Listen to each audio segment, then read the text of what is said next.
kurikulum merupakan suatu kombinasi terorganisir yang meliputi unsur-unsur material, manusiawi, fasilitas, perlengkapan, dan prosedur yang berinteraksi untuk mencapai suatu tujuan.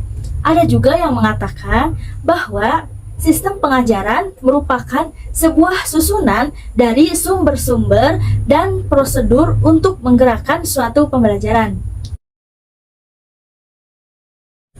Kurikulum merupakan suatu sistem perencanaan dan pengaturan mengenai bahan pembelajaran sebagai pedoman dalam aktivitas belajar mengajar. Adapun tujuan dari kurikulum itu sendiri yaitu untuk mencapai suatu pendidikan yang berkualitas. Kurikulum tersebut akan terus berkembang dengan tujuan untuk mengembangkan masyarakat. Kurikulum yang ada di Indonesia sudah ada sejak masa kemerdekaan, yaitu tahun 1947, yang dijuluki dengan istilah dalam bahasa Belanda yaitu Leerplan, artinya rencana pembelajaran. Dikatakan bahwa kurikulum itu selalu berkembang, akan terus berkembang sampai saat ini perkembangannya yaitu berada di kurikulum Merdeka Belajar. Apa sih kurikulum Merdeka Belajar itu? Nah, kurikulum belajar ini bertujuan untuk mengasah minat dan bakat siswa sejak dini. Kurikulum Merdeka ini berkembang sejak tahun 2022 sampai 2024 yang akan mendatang. Dapat dikatakan bahwa kurikulum Merdeka sudah mulai diterapkan pada sekolah-sekolah secara bertahap sesuai dengan kesiapan masing-masing sekolah tersebut. Namun bagaimana jika ada sekolah yang belum siap untuk menerapkan kurikulum tersebut? Jika ada sekolah yang belum siap untuk menerapkan kurikulum Merdeka ini, yaitu boleh menggunakan kurikulum 2013 atau kurikulum darurat sampai sekolah benar-benar siap. Apa sih persiapan pembelajaran pada kurikulum Merdeka ini? Seorang guru harus mempunyai prinsip yang ditanamkan pada kurikulum Merdeka ini. Apa saja sih prinsip-prinsip tersebut? Yang pertama, harus adanya pencapaian peningkatan. Contohnya, saat ini seorang guru sedang mengajar kelas 1.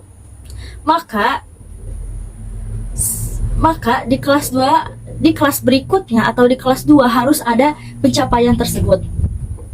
Yang kedua yaitu pembelajaran untuk peningkatan kompetensi yang mengutamakan skill siswa. Yang selanjutnya yaitu ada pembelajaran harus sesuai dengan konteksnya. Yang terakhir yaitu pembelajaran untuk masa depan. Seorang guru juga harus bekerja sama dengan guru kelas selanjutnya dan bekerja sama dengan guru kelas sebelumnya. Semisal selanjutnya yaitu ada prinsip asesmen atau penilaian ataupun evaluasi. Yang pertama ada asesmen, memadukan untuk menentukan suatu strategi pembelajaran.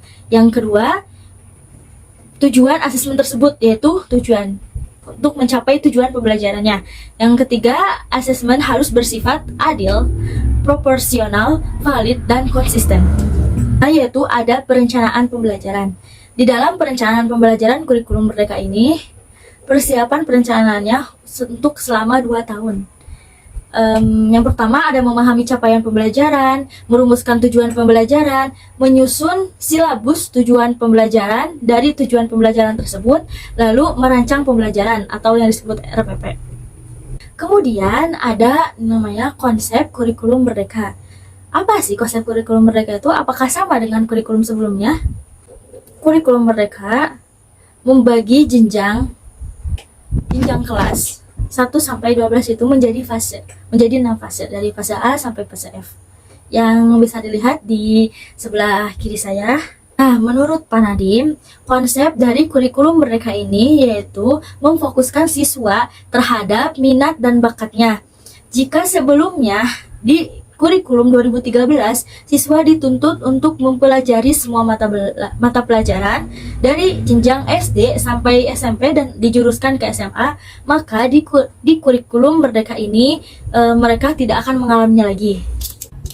Setelah membicarakan kurikulum, berlanjut terdapat komponen tahapan dalam pembelajaran tersebut. Apa sih tahapan tersebut? Yang pertama ada model pembelajaran. Model pembelajaran merupakan suatu rangkaian penyajian ajar yang meliputi seluruh aspek. Ada banyak model yang dapat dipakai oleh para pengajar, yaitu salah satunya model pembelajaran kontekstual. Kontekstual adalah konsep belajar yang mengaitkan materi dengan situasi yang nyata.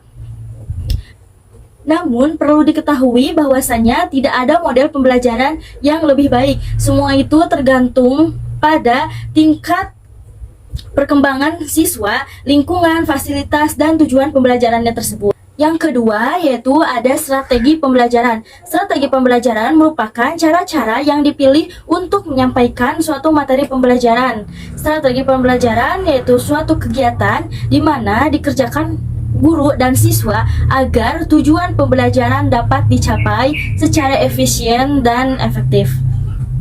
Selanjutnya yaitu ada pendekatan pembelajaran. Pendekatan pembelajaran adalah titik tolak ukur atau sudut pandang kita terhadap proses pembelajaran yang merujuk pada pandangan tentang terjadinya suatu proses yang sifatnya masih umum.